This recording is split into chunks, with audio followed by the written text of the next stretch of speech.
Lebanon has been experiencing this economic collapse. It's been in crisis. And China has tried to come and propose things to build in Lebanon.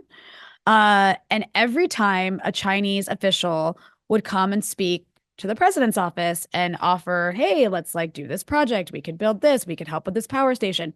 The next day, they would get a call from the American ambassador saying, I want a meeting, like making some reason for having a meeting and then coming in and threatening, if you guys do something with China, we'll sanction you. And I mean, this shouldn't surprise us, right? Like we know the US does this.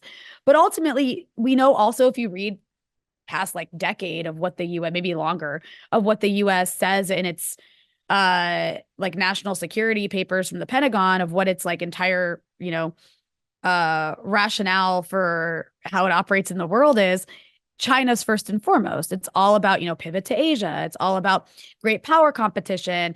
It's all about making sure China's economy doesn't eclipse America's economy, making sure China doesn't have better technology. And it's all about China, China, China, right? And sometimes there's some Russia, but mostly China.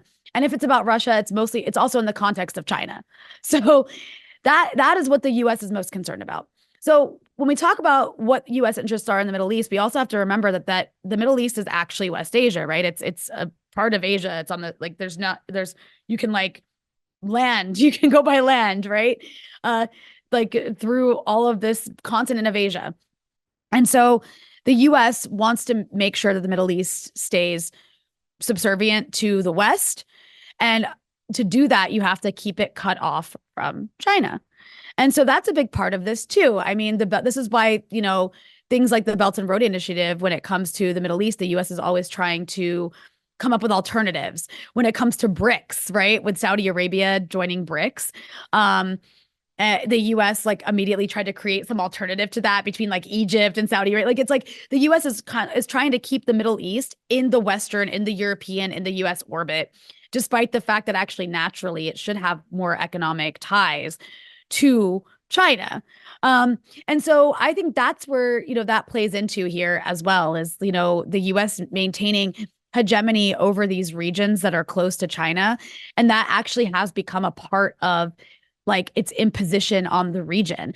But there's been a lot of pushback against that too. Like you have countries that have historically been client states of the US that are now, they're not becoming adversaries of the US, but they're trying to play a game where they can both be friends with the US, but also have a really strong relationship with China because they recognize that China is actually the economic future, especially for their region. I mean, here I'm talking about a country like Saudi Arabia, for example, or like the UAE, the Emirates, or even like Egypt. I mean, these countries all have huge trading relationships with China, and they're not willing to put that on hold or sacrifice that just to please the US. And that's really, really concerning for the US.